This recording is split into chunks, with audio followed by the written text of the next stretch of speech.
دشمنی کردند و چی شد که او 15 سال از خانه بیرون نبرآمد. دوام این همه را در برنامه ببینید. Быть и меня, могло не быть моих детей. و دیانا غفورова بعد از این حادثه با این همه طاقت نکرده سینمای ازبک را ترک کرد. اما عاشقان به گپ کسی گوش نداده ازدواج میکنند.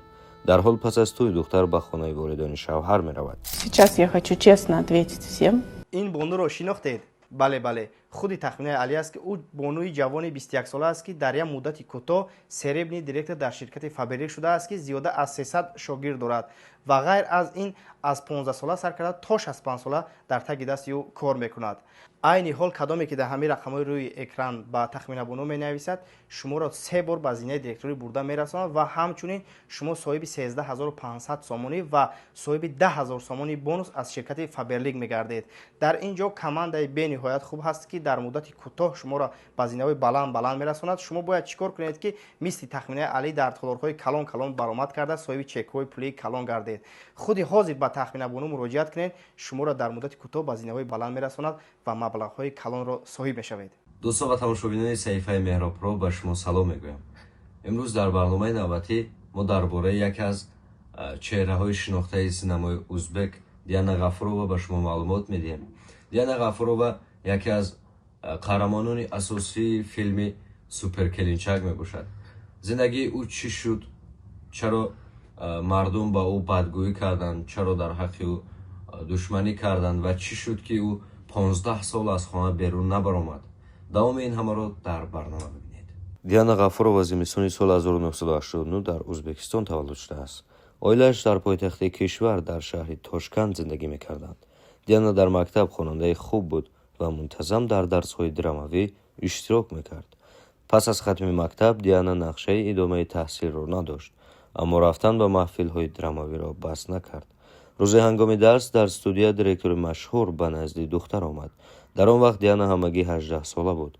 رژیسور مشهور به دختر یکی از نقش‌های جالب ترین را پیشنهاد کرد و هنرپیشه آینده‌دار راضی شد. اولین فیلمی که دختر در آن نقش بازیده است فیلم فوندو. فیلم نوبتی با اشتراک دیانا در سینمای ازبکستان سنساسیای حقیقی گردید.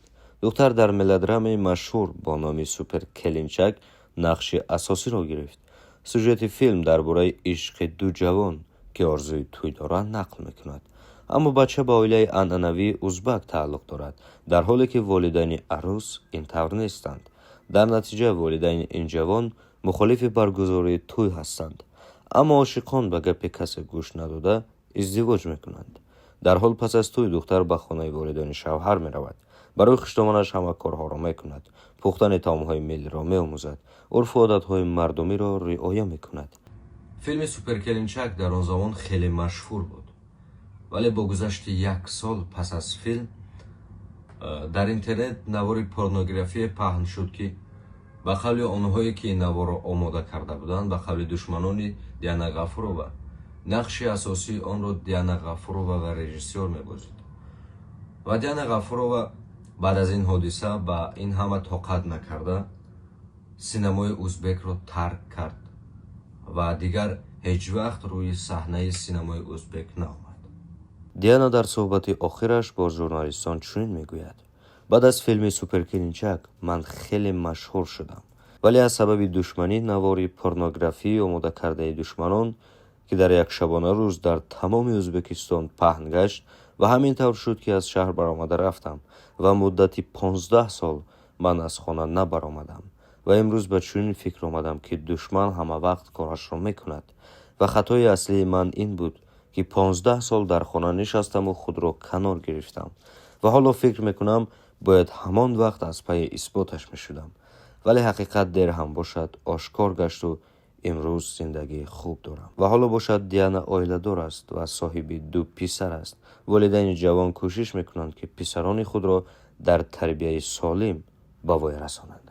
Быть и меня, и могло не быть моих детей. Сейчас я хочу честно ответить всем, чтобы закрыть эту тему раз и навсегда. Я честно не знаю, откуда это видео взялось. ما کوشش میکنیم دوستان با شما باز هم درباره به قول شخصان پاپولار و مشهور برنامه‌های جالب پیشنهاد سازیم همیشه با صحیفه ما بمانید.